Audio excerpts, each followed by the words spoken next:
What? This better be good. Get to the point. I'm very busy typing up this final report and I've got 3 meetings scheduled for today in a 4-hour time frame. I don't have time to waste. Ah, so you are capable of doing your job. Good to know.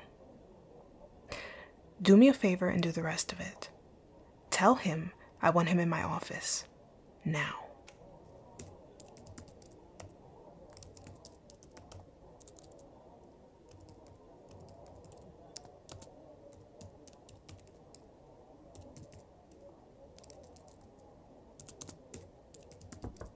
Come in. So happy you could show up. Well, don't just stand there. Sit down.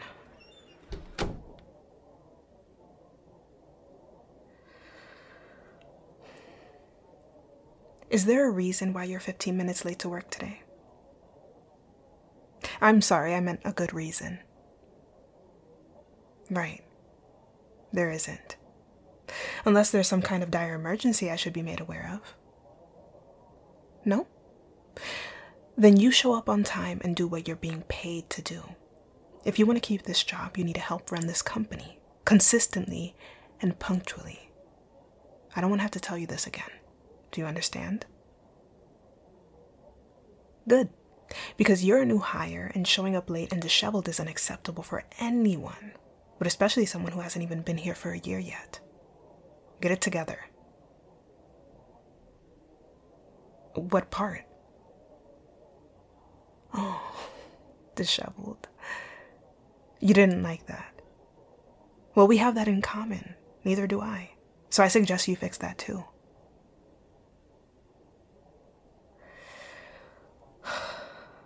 What do you mean you can't? No, elaborate. What's so hard about showing up looking presentable? No, it's not nothing. Sit down. Thank you. What did you mean by that? Look, if there's something you're not telling me, I'd really like to know. Granted, I may be your boss and you may be just another employee of mine, but you're also a representation of my company, of me. And that's something I take very seriously, especially if your personal life is interfering with how and when you show up here. Now spill.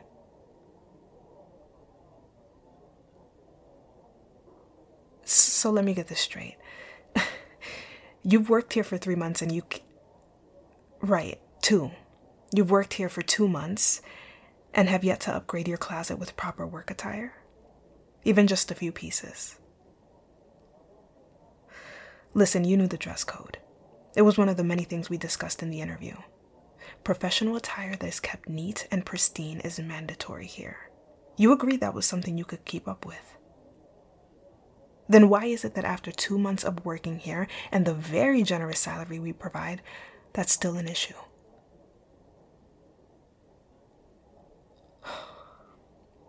Okay. Look, I'm trying to help here. But I can't do that if you don't work with me.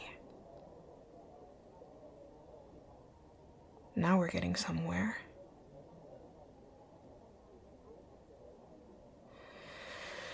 So you're currently working 2 jobs in order to afford rent, pay your bills, and be able to provide for your family? What about transportation? How do you get to and from both jobs?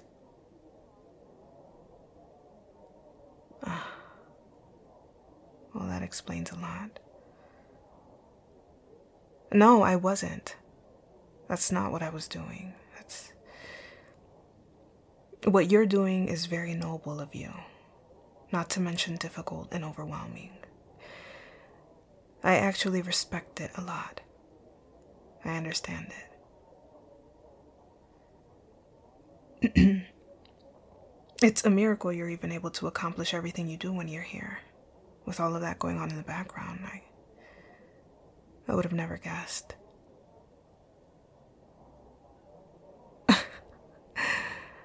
Well, aren't you just full of surprises? I'm not patronizing you. I was admiring...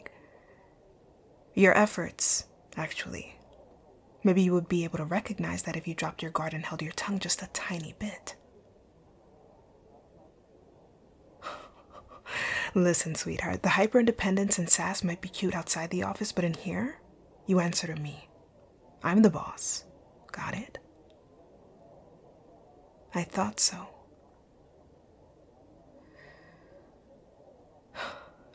Now back to the matter at hand, shall we?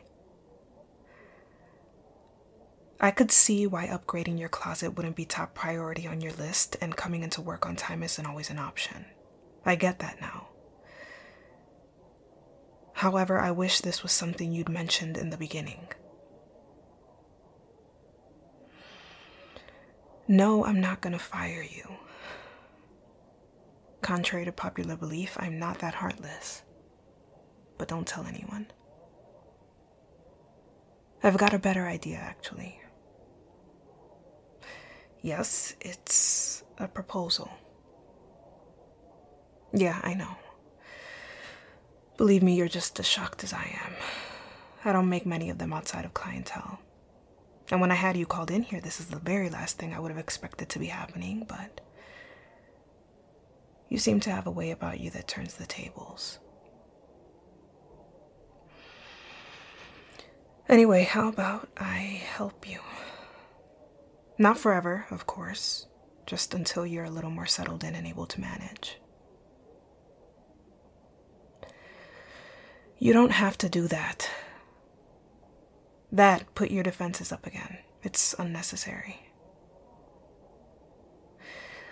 That's where you're wrong. My assistance wouldn't be coming from pity. I can't have pity for someone who clearly knows how to hold their own and not back down both verbally or physically when their back's against the wall. It's definitely not pity that I feel. Stop asking so many questions. Can I just see someone with potential and not want it to go to waste? You're an amazing worker when you're here. I do notice that. You also make things easier for me in my own schedule whenever I've needed it. I simply want to return the gesture. I'd hate to lose you. You've got grit. Really? All right, well, for starters, I've got a lot of work to do today and meetings to attend to, so this conversation needs to happen another time. Discussing changes to your schedule, salary, all of that can't exactly be wrapped up right now. So my proposal is we discuss this tomorrow at dinner. Find a resolution that works for both of us. After I take you shopping. You look shocked. Did I catch you off guard?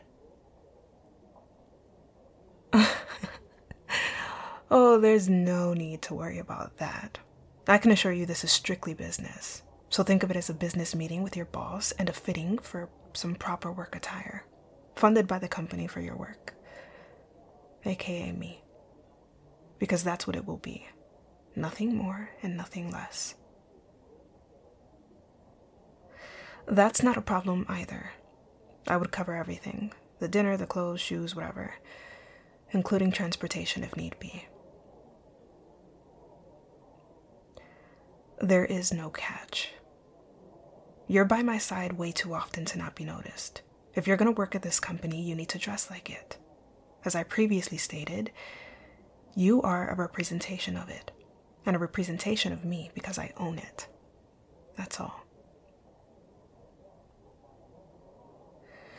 No, I'm afraid your usual clothing won't be acceptable moving forward. Haven't I made that clear already?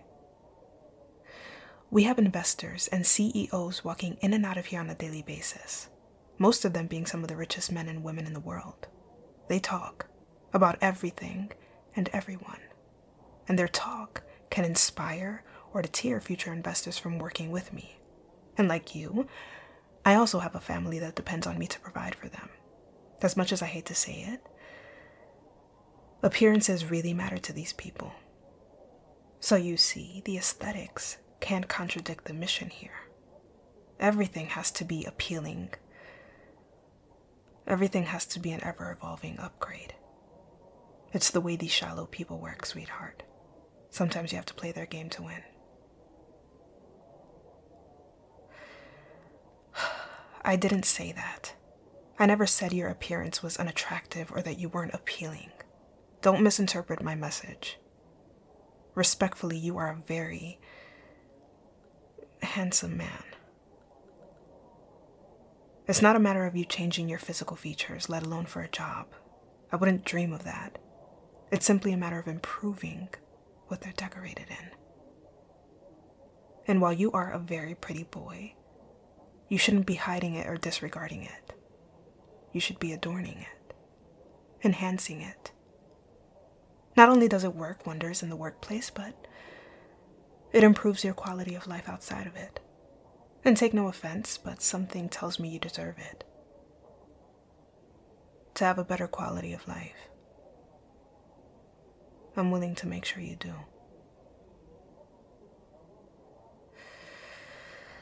I can see the conflict in your face. You feel torn. I don't blame you, and I'd expect nothing less from someone used to doing everything on their own with no help. Listen, I've got work to do. Think it over, okay? You've got 6 hours. And once you've decided, call my line. I'll be here waiting for you.